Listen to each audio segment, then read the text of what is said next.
하나님의 말씀 요한계시록 2장 18절. 두아드라 교회의 사자에게 편지하라. 그 눈이 불꽃 같고 그 발이 빛난 주석과 같은 하나님의 아들이 이르시되 내가 네 사업과 사랑과 믿음과 섬김과 인내를 아노니 네 나중 행위가 처음 것보다 많도다. 그러나 내게 책망할 일이 있노라. 자칭 선지자라 하는 여자 이세벨을 내가 용납함이니 그가 내 종들을 가르쳐 깨어 행음하게 하고 우상의 제물을 먹게 하는도다. 또 내가 그에게 회개할 기회를 주었을 때 자기의 음행을 회개하고자 하지 아니하는도다. 볼지어다 내가 그를 침상에 던질 터이요 또 그와 더불어 간음하는 자들도 만일 그의 행위를 회개하지 아니하면 큰 환난 가운데 던지고 또 내가 사망으로 그의 자녀를 죽이리니 모든 교회가 나는 사람의 뜻과 마음을 살피는 자인 줄 알리라. 내가 너희 각 사람의 행위대로 갚아주리라. 두아드라에 남아있어 이 교훈을 받지 아니하고 소위 사탄의 깊은 것을 알지 못하는 너희에게 말하노니 다른 짐으로 너희에게 지울 것은 없노라. 다만 너희에게 있는 것을 내가 올 때까지 굳게 잡으라. 나머지 절 같이 봅니다. 이기는 자와 끝까지 내 일을 지키는 그에게 만국을 다스리는 권세를 주리니 그가 철창을 가지고 그들을 다스려 질그릇 깨뜨리는 것과 같이 하리라. 나도 내 아버지께 받은 것이 그러하니라. 내가 또 그에게 새벽별을 주리라. 귀 있는 자는 성령이 교회들에게 하시는 말씀을 들을지어다. 아멘. 곁에 계신 분들하고 한 번 더 인사하시죠. 잘 오셨습니다. 은혜 받으십시오. 오늘은 네 번째 시간으로 두아드라 교회에 주신 하나님의 말씀을 여러분에게 선포하겠습니다.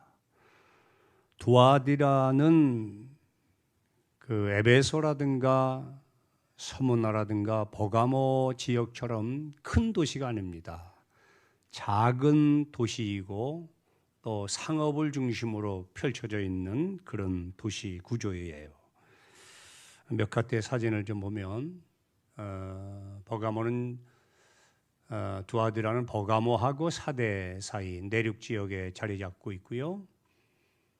또 그곳에는 여전히 신전들이 여기저기 있고 그 가운데에 자그마한 두아드라 교회가 자리를 잡고 있습니다. 이 두아드라는 염색업이 상당히 발달했습니다. 그래서 염색업과 관련되어 있는 옷감이라든가 피역, 가죽 제품이 상당히 유명했고요. 또 그와 관련되어 있는 양털 상인이라든가 또 옷감 장수라든가 또 염색공이라든가 가죽 제품을 다루고 있는 피역공, 또 그 구두를 만드는 그 제화공, 그런 사람들이 움집해 살고 있는 그런 상업 도시입니다. 이 두아디라는 우리가 잘 아는 대로 그 빌립보 성에 처음 예수를 믿게 된 누디아의 고향이기도 하죠. 이 두아디라에는 길드라고 하는 상인 조합이 있어가지고 그 조합에 가입이 되어서 회원권을 갖게 되면 사업을 하든 직장 생활하든 자그마한 구멍가게를 하더라도 로마 정부와 두아디라시아에서 지원하는 많은 혜택을 누리게 됩니다. 그런데 문제는 조합원이 되려고 하면 반드시 황제 숭배를 하겠습니다 하고 머리를 숙이고 거기다 서약을 해야 돼요. 사인을 해야 됩니다. 또 특이한 점 중에 하나는 그들의 상거래는 대부분이 우상의 신전 안에서 이루어졌습니다. 그것도 어려운 문제인데 그들은 그 신전 안에 들여진 재물, 그 재물을 나누어 먹는 것으로 개장을 하게 돼요. 그래서 그 시장, 그 거래에 동참을 하려고 하면 반드시 우상에 절을 하고 그 음식을 먹어야만 되는 그런 상황입니다. 그러한 가운데서 신앙생활을 하고 또 생계를 꾸려간다는 그 어려움, 그것은 두아디라 성도들의 큰 짐이었습니다. 그 교회에 나타나신 예수님의 모습을 보면 18절에 두아디라 교회 사자에게 편지하라. 그 눈이 불꽃 같고 그 발이 빛난 주석 같고 하나님의 아들이 이르시되 그랬습니다. 성경에서 불꽃 같은 눈 그러면 모든 것을 세세히 살피시는 하나님, 그런 의미고, 또 주석 같은 발 그러면 주석은 굴이죠. 이건 힘을 상징하는 거예요. 힘과 권세가 있어서 세상을 심판하시는 그분, 그렇게 의미를 갖고 있고요. 왜 굳이 그 교회, 두아디라 교회에 나타나신 예수님의 모습이 하나님의 아들이었더라 그렇게 말씀했느냐? 그 지역 자체, 두아디라라고 하는 지역 자체는 제우스의 아들 아폴론이 주신입니다. 그래서 제우스의 아들 아폴론을 잘 섬겨야 우리가 복을 받는다, 그런 사상이 농후했어요. 그렇기 때문에 하나님의 아들 되신 예수님이 나타나셔서 제우스의 아들 아폴론이 복을 주는 것이 아니라 내가, 하나님의 아들은 내가 복을 주는 거야, 그렇게 간접적으로 선언을 하신 겁니다.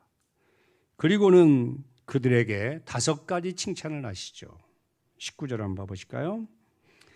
내가 내 사업과, 여기 사업은 어떤 세상적인 비즈니스를 말하는 것이 아니라 주의 일을 말하는 겁니다. 헌신 봉사하는 것들, 그것을 내가 안다.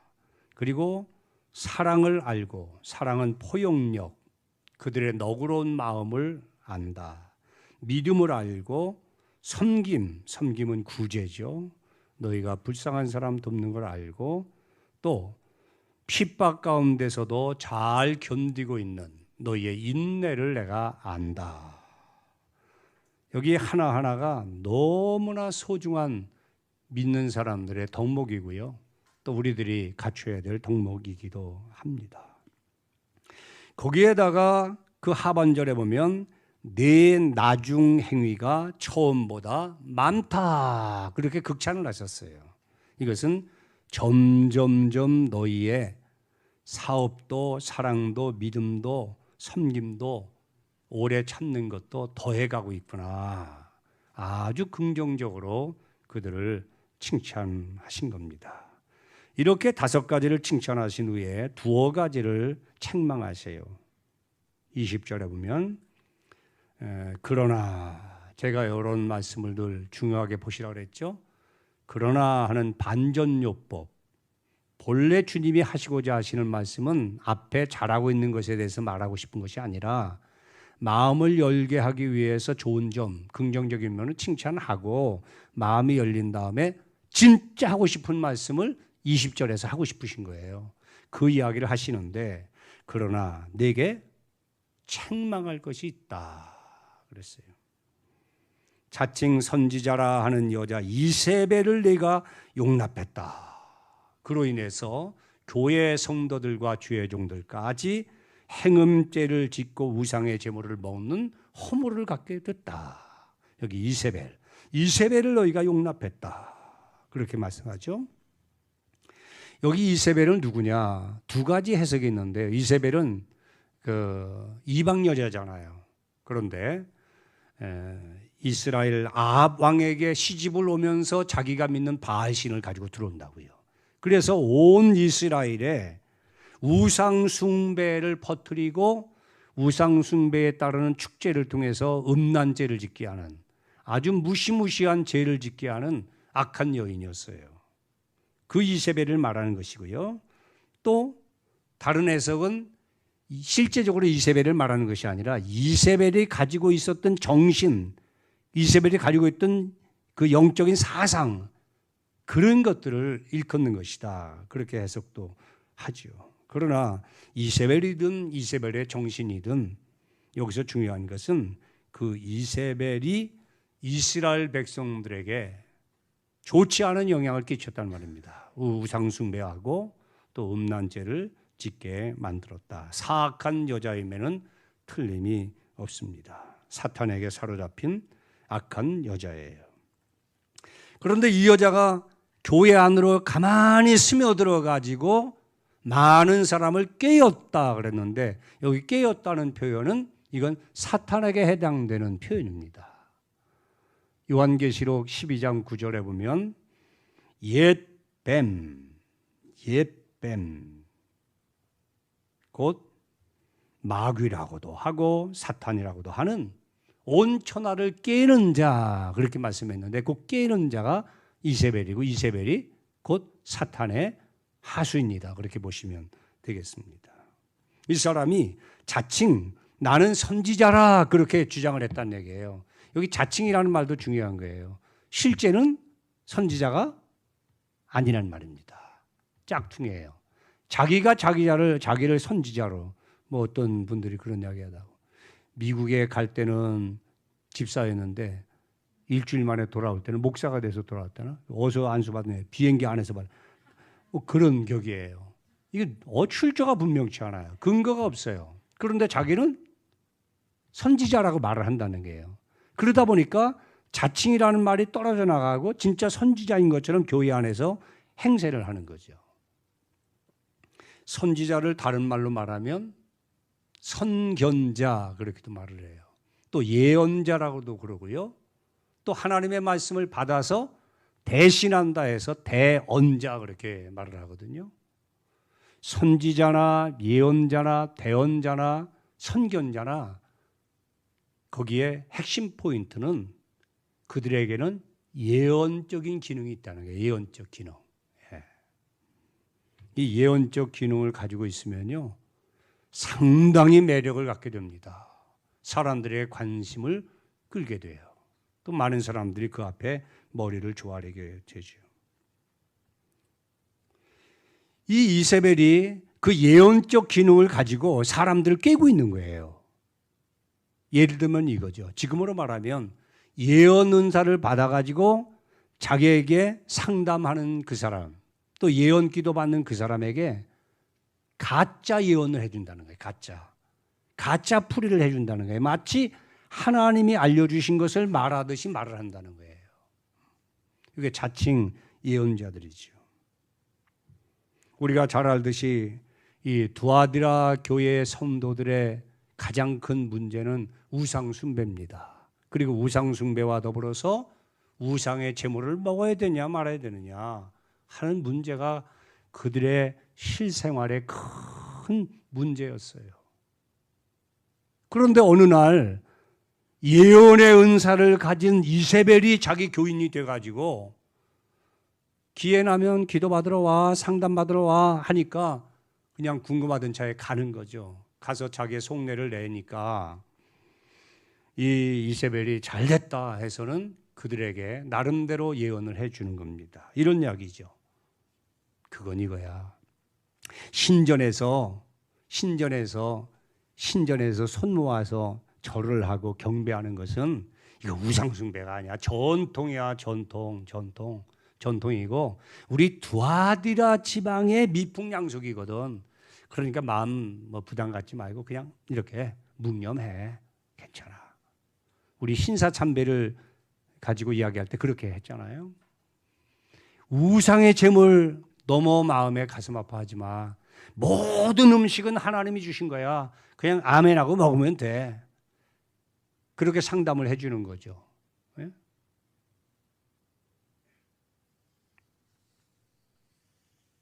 거기다가 이 이세벨이 얼마나 능력이 많았는지 성도들을 깨우는 동시에 그 교회를 담임하고 있는 교육자들, 주의 종들을 그들이 깨어서 행음죄를 짓게 하고 우상의 제물을 먹게까지 만들었어요. 자, 보십시오. 여러분들이 신앙생활 하면서 이렇게 해야 되나 저렇게 해야 되나 판단이 좀 모호할 때가 있잖아요. 그때는 어떻게 하죠? 전도사님이나 강도사님이나 목사님 찾아와서 목사님 이 문제 어떻게 하면 좋을까요?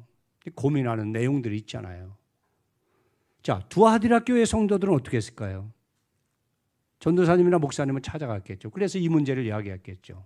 그러면 이미 물들어 버렸잖아요. 주의 종들이. 그렇기 때문에 그들이 이렇게 말을 합니다. 집사님, 나도 그렇게 하고 있어. 그거 괜찮아. 마음이 중요하지 뭐 마음이. 이 마음을 지키는 게 중요하지. 중심이 중요하지. 하나님을 중심을 보시지 않아. 그러니까 이게 뭐 저라는 거 우리 사회가 다 그런데 뭐. 또 길드 조합원이 되는 거 그렇지 않으면 사업을 어떻게 할 거야. 남들하고 어떻게 손을 잡을 거야. 그들하고 뭐 술도 좀 마시고 포도주 마시고 그들에게 비유도 맞춰주고 그렇게 해야 되지 않겠어. 그거는 죄가 아니야. 하나님도 다 이해하신다니까. 어? 그렇게 이야기해버리니까 그 상담하기 전에는 마음에 괴롭고 양심의 가책을 느꼈던 두아드라 교회 성도들이 마음이 너무 편한 거야. 정말 훌륭한 목사님 만난 거야. 죄를 짓기에 너무너무 안심이 되고 자기가 괴롭고 갈등했던 부분들이 한순간에 다 해결된 거예요. 그래서 평일에는 가서 그냥 합장하고 거기서 주는 음식 먹고 상거래하고 주일날은 돌아와서 할렐루야 하면서 하나님 찬양하고 예배드리고 뭐 지장이 없어요. 그런 형국이에요.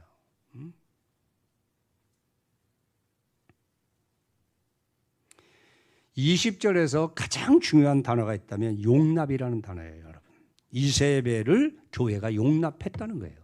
교회는 어차피 믿는 사람은 어차피 사탄과 사탄의 졸개들로부터 계속 공격을 받게 돼 있어요. 미혹과 유혹을 받게 돼 있어요. 살아있는 동안은 교회에서든 밖에서든. 그런데 그것을 용납하느냐 안 하느냐는 누구에게 달린 거예요? 교회에 달린 것이고 저와 여러분 각자에게 달린 거란 말이에요. 그것을 거부할 것이냐, 그것을 받아들일 것이냐, 용납할 것이냐는 철저하게 나 개인의 소견이라는 얘기예요. 그런데 두아드라 교회는 이세벨의 제안을, 교훈을 받아들였다는 거예요. 용납했다는 거예요. 이 용납이라는 단어를 잘못 해석하시는 분들도 계셔요. 교회가 다 용납해야 되느냐? 포용력이 왜 없냐? 왜 용서를 못하느냐? 그러는데요. 교회는 여러분 잘 보십시오. 교회는 누구나가 다 올 수 있는 곳이 교회예요. 동의하시죠? 교회는 사람을 가려받을 수가 없어요. 그러나 교회는 누구나를 다 품고 갈 수는 없어요. 그걸 아셔야 돼요.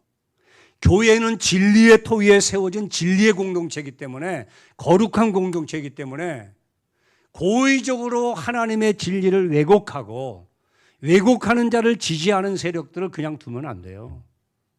그래서 건강한 교회는 3가지의 표식이 있단다. 그렇게 가르치잖아요. 첫째는 말씀이 제대로 선포되는가. 둘째는 성찬식을 제대로 거행하는가. 세 번째는 권징을 제대로 하는가. 권징은 징벌을 말하는 거예요. 권징의 목적은 사람을 잘라내는 것이 아니라 힘을 가해서 징벌을 해서 회개를 가능케 하는 거거든요. 그래서 교회를 거룩하게 꾸려가는 목적이 있는 거란 말입니다. 여러분 오늘날 교회가 또 성도들이 권징을 받습니까? 권징을 받아들여요? 참 어려운 시대가 됐어요. 다 지멋대로 해요. 뭐 교회가 여기밖에 없어? 그리고 딴 데 가는데 뭐. 그러나 권징이 없으면 참 아들이 아닌 거예요. 징계가 없는 아들이 어디 있습니까? 그래서 교회를 보면 진리를 훼손하는 이단이라든가 또 이단을 따르는 자, 그리고 교회의 질서를 무너뜨리는 자, 그리고 분명한 죄를 짓고도 회개를 미루거나 고의적으로 안 하는 사람, 이 3파트의 사람들이 권징의 대상이 되는 거예요. 첫째는 회개하고 돌이키도록 권면을 합니다. 조용히 주의 종이 1대1로, 당회가 1대1로 불러서 회개를 촉구하며 권면을 해요. 두 번째는 2-3명의 증인을 대동해서 2차 권면을 해요. 그래도 회개를 안 하고 돌이키지 않으면 세 번째, 그가 맡은 모든 정직을 시켜요. 정직. 그래서 집사가 아닌 거예요. 장로가 아닌 거예요. 목사가 아닌 거예요. 이걸 정직이라고 그래요. 6개월도 되고 1년도 됐었어요. 동시에 정직과 더불어서 조금 강한 것은 수찬 정제를 시켜요.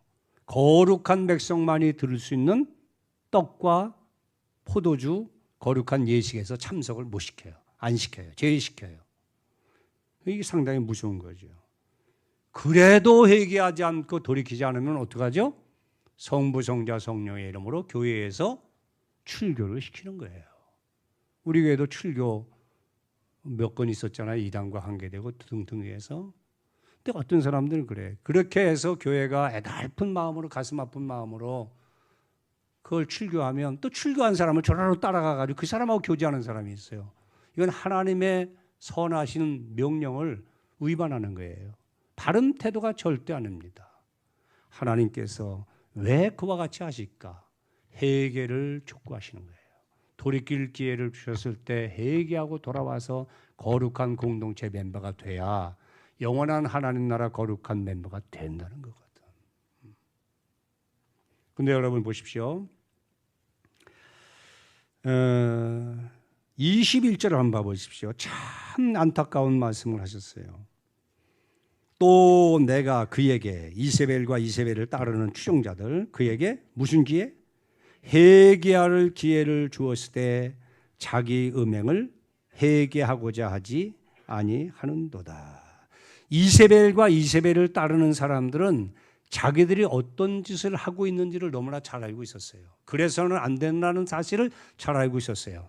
그렇기 때문에 하나님께서 그것을 끊고 돌이킬 수 있는 기회를 주신 거예요. 그 기회가 회개인 거예요. 회개. 회개할 수 있는 기회와 감동을 주셨다는 것은 하나님이 아직까지 그를 사랑하고 계시다는 거거든요. 그런데 그 회개할 기회를 그들이 거부해 버린 거예요. 그러면 그 다음은 심판이 오는 겁니다. 심판이 오는 거예요. 사람이 망하는 것은 죄를 지어서 망하는 게 아닙니다. 죄를 회개하지 않아서 망하는 거예요. 누구나 다 죄인이죠. 그러나 회개하면 용서받은 죄인이 되니까 하나님의 사랑과 구원을 받는 거야.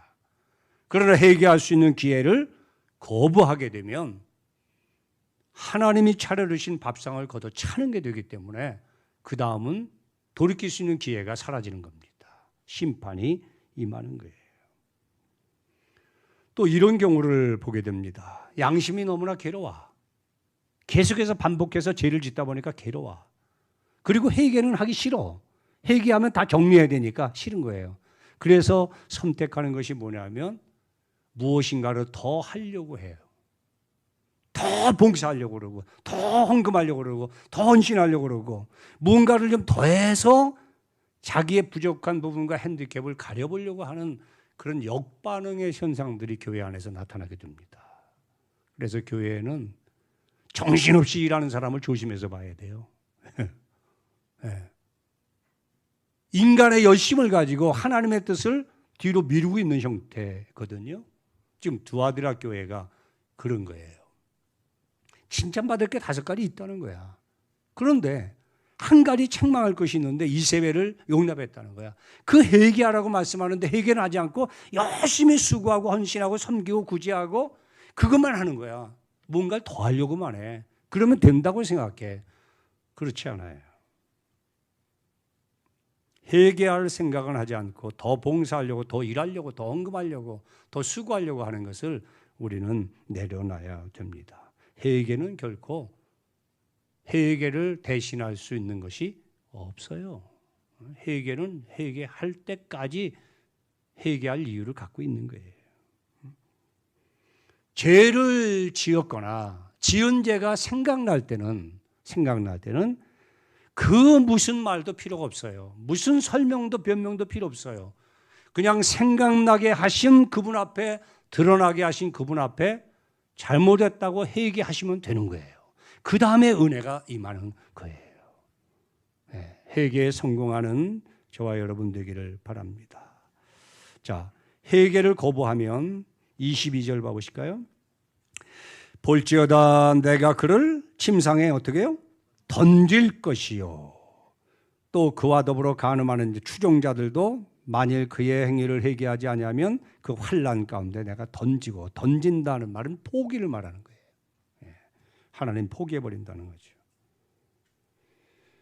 왜 침상에 던진다고 하셨을까? 여러분, 음란죄는 어디서 행하는 거죠? 침대에서. 침대에서 범한 음란죄를 침상에서, 여기 침상은 병상을 말하는 겁니다. 거기다가 던지겠다는 거예요. 제가 30대 약관의 나이에 목사 생활할 때, 부목사 생활할 때입니다. 그 교회에 교인이 많다 보니까 별별 사람이 다 있어. 마누라가 둘이야. 그걸 내가 알게 됐어요. 우리 교구예요. 그래서 지금도 뭐 이름이, 얼굴이 다 떠오르는데 참다 못해가지고 그걸 어떻게 내가 좀 해결해 봐야 되겠다. 그때는 막 열정이 대단했으니까 기도하고 찾아갔어요. 찾아가서 제가 딱 이렇게 하고, 정 집사님, 믿는 사람이 첩을 두면 됩니까? 그랬더니, 목사님 성경을 많이 모르시는구나. 아브라함도 첩이 있었고요, 다윗도 첩이 있었고요. 그렇게 얘기하더라고. 제가 할 말이 없잖아요. 그래서 제가 이 말씀을 했다고. 당신이 침상에서 음란의 죄를 짓는 한은 당신 노후에는 하나님이 중풍 걸리게 할 것이다. 왜? 바람 피면 바람 맞아야 되니까. 그 바람이 중풍 아니겠어요? 제 딴에는 그렇게 해석을 한 거예요. 문자적으로. 훗날 인천에 내려와서 들으니까 그분이 노년에 풍이 걸려가지고 뭐 얼마 전에 돌아가셨다는 얘기를 하더라고요. 아유, 내가 제대로 예언을 했구나 그렇게 생각을 했는데, 뭐 그건 아니겠지만 여러분은 하나님에 대해서 잘 아셔야 돼요. 23절 끝에 보세요. 이게 제 말이 아니라 내가 너희 각 사람의 행위대로 갚아주리라 그랬잖아요. 행위대로 갚아주리라. 그래야 하나님의 공의가 살아나니까 제가 이 말씀을 드리는 거예요. 그리고 23절에 보면 아주 무서운 심판이 선언되고 있습니다. 또 내가 사망으로 그의 누구를? 자녀를 죽이리니. 자녀를 죽이신다.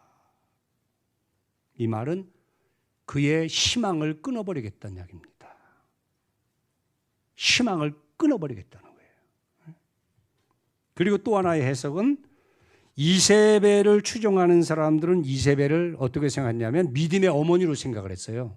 영적인 어머니로 생각했단 말이죠. 그러니까 그 이세벨을 따르는 사람들은 이세벨이 뭐예요? 자녀들이지, 자녀들. 그들을 다 죽이겠다는 거예요. 하나님께서. 줄을 잘 서야 돼요. 할렐루야. 신앙생활은 하나님을 두려워하고 하나님이 함께하는 그 사람 뒤를 따라가셔야 돼요. 그분들과 친구를 하셔야 돼요. 여기 그들의 자녀를 다 죽인다 그랬어요. 그리고 더 중요한 것은 23절 중반절에 보면 모든 교회가 나는 사람의 뜻과 마음을 살피는 자인 줄을 알지라 그랬어요. 신앙생활을 잘 하시려고 하면 하나님의 마음을 잘 읽으셔야 돼요. 하나님이 어떤 분인가를 잘 아셔야 돼요. 하나님은 사람의 외모를 보지 않고 무엇을 보셔요? 중심 마음을 보시는 분이에요. 그 사람이 어떤 사람이냐 알 길이 없죠. 그런데 그 사람을 정확히 알 수 있는 방법은 그 사람이 무슨 생각을 하는가를 보면 돼요. 그 사람이 생각하는 그것이 그 사람 자체예요. 네. 여러분, 노름하는 사람은 항상 뭐 생각해요? 네.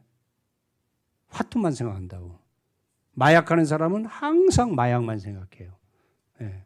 또 뭐 다른 것도 마찬가지예요. 그 사람이 생각하는 것이 그 사람이야.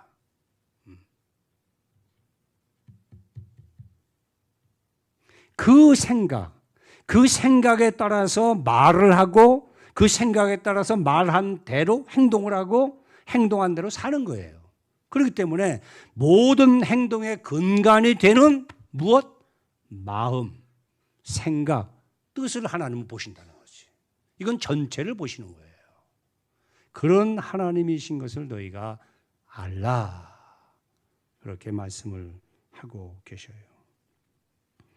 복 받으려고 하면 마음을 곧게 가지셔야 됩니다. 또 거룩하게 살려고 하면 생각을 잘 관리하셔야 됩니다. 자, 그리고 24절에 보면 축복된 말씀이 있죠. 같이 읽겠습니다. 두아드라에 남아있어 이 교훈을 받지 아니하고 소위 사탄의 깊은 것을 알지 못하는 너희에게 말하노니 다른 짐으로 너희에게 지울 것이 없노라. 여기 남아있어 하는 말은 뭐냐? 대부분의 사람들이 다 이세벨의 꼬임에 빠져갔다는 거예요. 그런데 얼마의 사람, 소수의 사람이 남아서 예수님을 붙들고 진리의 말씀을 붙들고 있다는 거죠. 그것을 예수님이 아신다고 지금 말씀을 하시는 거예요. 그러면서 그들에게 주시는 말씀이 그들에게는 다른 짐을 지울 이유가 없다. 그렇게 말씀하셨어요. 이게 무슨 뜻이죠? 자, 저를 보세요. 예수님으로 충만하고 예수님만을 위해서 사는 사람은 그 사람은 다른 것을 더 믿을 이유가 없다는 거예요. 하나님이 더 기대하지 않는다는 거예요. 예수가 전부라고 믿고 그 예수님의 말씀을 따라 사는 사람에게는 하나님은 다른 짐을 지고 싶어 하지 않으신다는 말입니다. 그건 무슨 뜻이에요? 그것만으로도 내가 족하다. 그것만으로도 내 마음이 기쁘다. 그런 뜻이에요. 여러분, 무엇으로 하나님을 기쁘시게 하고자 합니까? 예수님으로 충만하시면 되는 거예요. 그 예수님만 따라가시면 돼요. 네. 여러분, 이 두아드라 교회는 자기와 같이 신앙생활했던 그 분들이 대부분이 다 이세벨에게 넘어갔죠. 그리고 안타깝게 그 교회를 담임하고 있는 목회자들이 넘어갔어요. 우리는 이것을 대세라고 그러죠. 대세. 그냥 이세벨 편으로 가는 것이 대세야. 네. 여러분에게 도전합니다. 대세를 따르겠어요? 아니면 대의를 따르시겠습니까? 뭘 따라야 됩니까? 대세를 따르면 넓은 길을 가시는 거예요. 대의를 따르세요.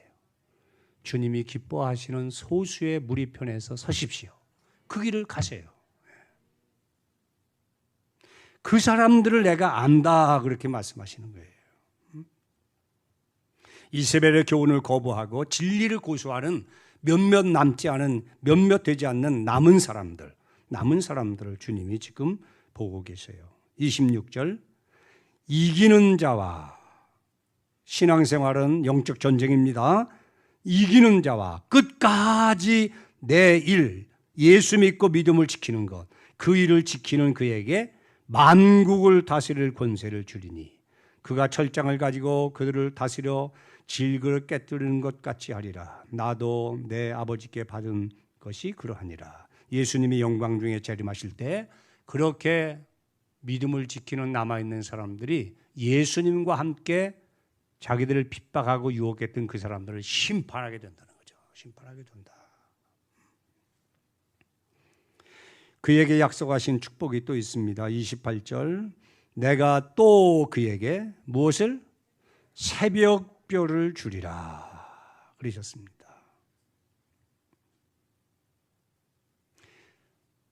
밤 중에서 가장 어둠이 짙은 시간이 새벽 2시라네요. 새벽 2시에 뜨는 별이에요. 이 새벽별이. 네?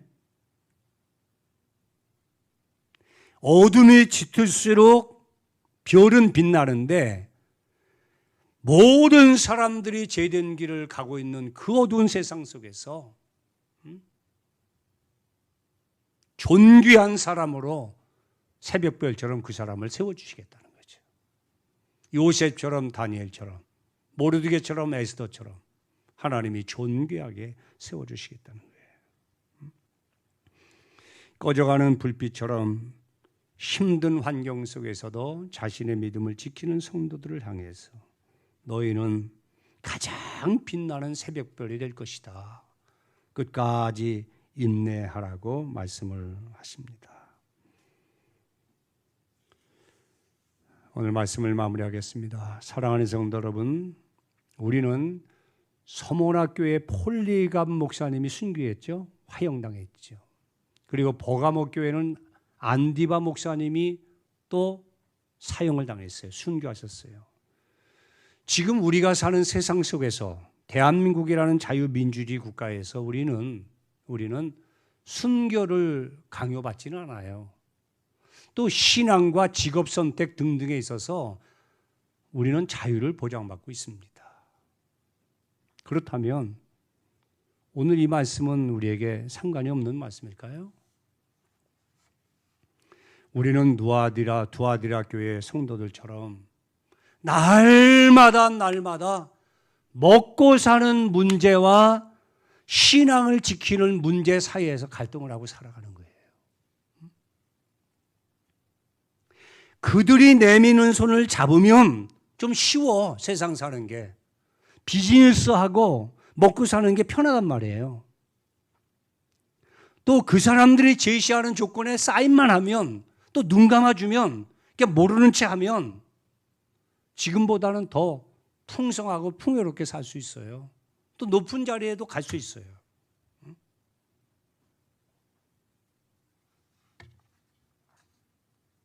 그런데 그것이 믿는 사람의 도리가 아니라는 사실을 알기 때문에 그 제안을 거절하고 또 그들의 손을 뿌리치고 사는 거예요. 그걸 알아줄 분은 세상 사람들은 다 어리석다 바보라 그러고 기회를 포착하지 못한다고 하지만 하나님이 알아주시는 거예요. 그 믿음으로 사는 거예요. 그래서 두아디라 교회의 성도들이 자고 일어나면 먹는 문제와 믿음을 지키는 문제 속에서 갈등하듯이 우리는 날마다 한날 한날의 삶 속에서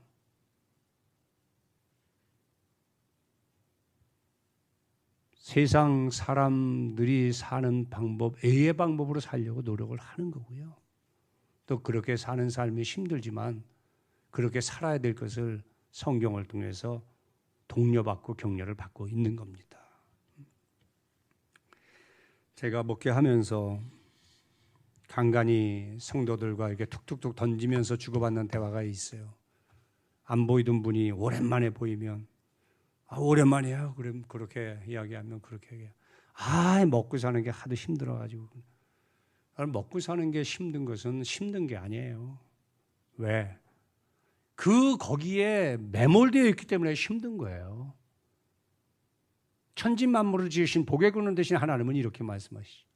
적어도 너희가 내 자녀라면 무엇을 먹을까 마실까 입을까에 대해서는 기도 제목도 아니고 고민할 바도 아니다. 연구할 바도 아니다. 하늘에 나는 새 한 마리도 들판에 꽃 한 송이도 내가 먹이고 입히는데 너희를 내가 굶겨 죽이겠냐. 내가 원하는 하나님 나라, 내가 원하는 하나님의 의, 그것을 구하며 살아. 그러면 내가 때를 따라서 너희가 고민하지 않도록 먹을 거 입을 거 마실 걸 줄게. 이게 성경 말씀이잖아요. 근데 우리는 이 말씀을 안 믿고 먹고 사는 거, 마시는 거, 입는 거 더 많이 가지려고 이렇게 하다 보니까 하나님의 뜻과 하나님 나라는 정말 버려진 거예요. 두아디라 교회 성도들이 이세벨을 손잡지 않으려고 노력했던 것처럼 여러분 세속화에 물들지 말고 먹고 사는 문제가 중요한 것을 주님이 아시기 때문에 구하지 않아도 해결해 주신 거고요. 그 외의 것을 구하면서 성숙한 성도로 살아가면 조만간에 주님 오실 때 새벽별처럼 빛나는 성도들로 세워질 줄로 믿고 그렇게 되기를 축복합니다.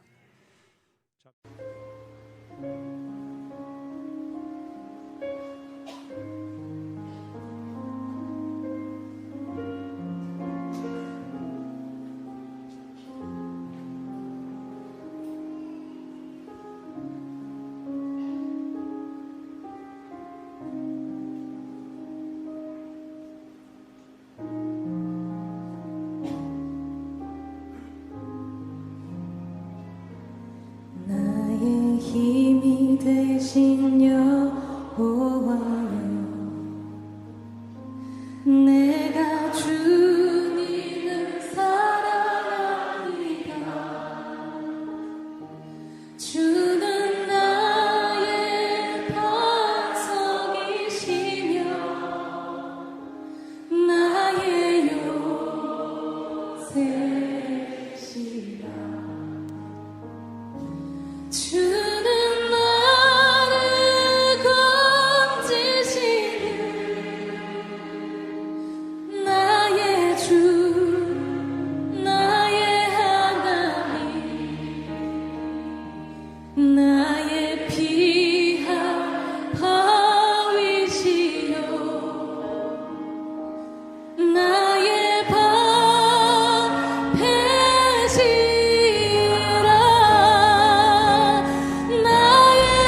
되시는 주님,